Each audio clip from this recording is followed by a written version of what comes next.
Democratic Congressman from Illinois, Raja Krishnamoorthi. Good to see you, Congressman. Good to see you again in New York. Same here, Ali. This is, I just want to larger piece of the conversation here, and that is there's a bit of a debate going on amongst Democrats about impeach or not impeach. There has, over the last 72 hours, been a real dump of legal opinion from people who say this isn't an either or.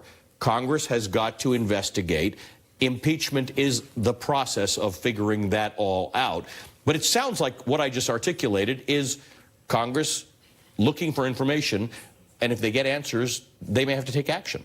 That's exactly right. I think at this point, the challenge that we're staring right in the face right now is, how do we get past some of the hurdles that the president is throwing up with regard to our investigative powers, right?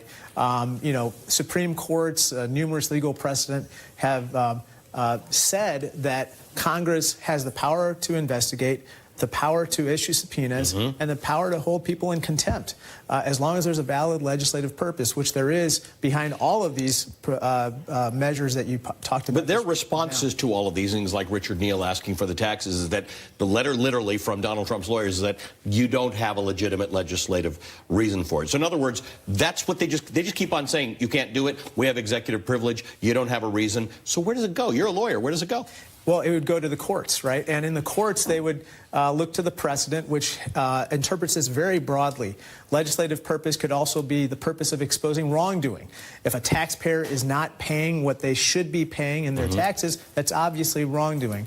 Unfortunately, we're finding that this president likes building walls and he likes stonewalling. Yeah. And at this point, we have to assert our power on behalf of the people to conduct oversight and act as a check and balance on the executive. You're going to be busy because you're on the House Oversight and Intel committees, but I want to play something that Donald Trump said at the White House this morning. It's an interesting point that he likes to make that is not true, but the point is that this has all been litigated already. It hasn't been, but let's listen.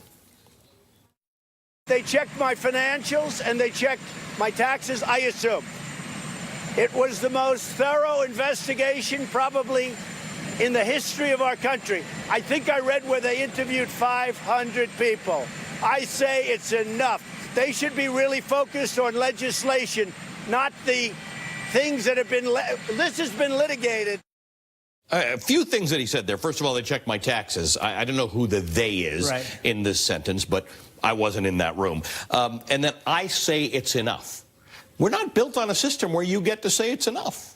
Ali, he's not the king. Right. He's the president. And the president is accountable to the people and their representatives, namely members of Congress.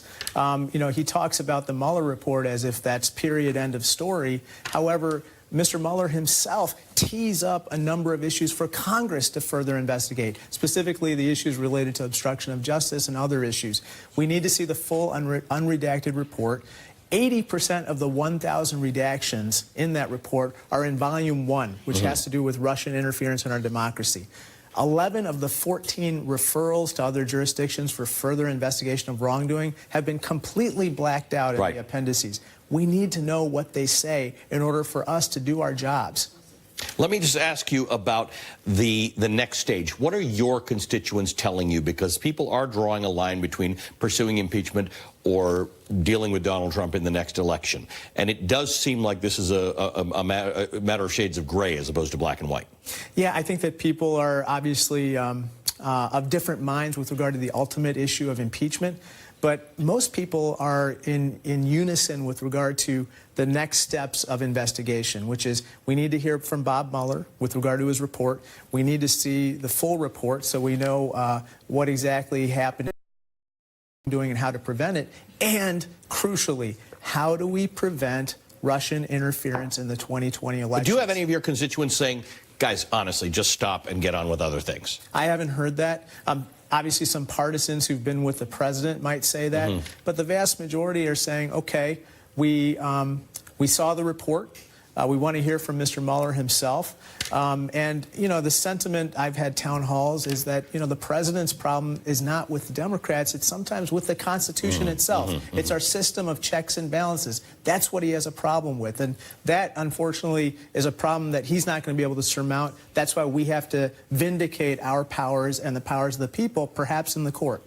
I have never had more occasion than in the last 2.5 years to consult the Constitution on a regular basis. Congressman, good to see you. Congressman Roger Krishnamoorthi of Illinois is a member of the House Oversight and Intel.